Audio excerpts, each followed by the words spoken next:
Hello everyone. Today we talk about how to fix the app of Pinterest.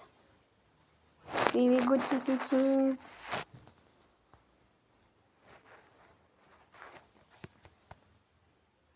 Then we click on apps.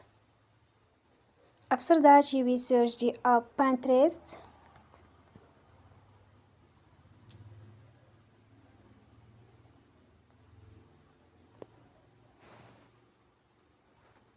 And you will click.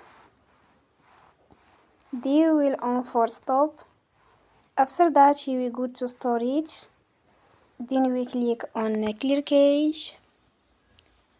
In the end, turn your phone and you will recharge your phone again.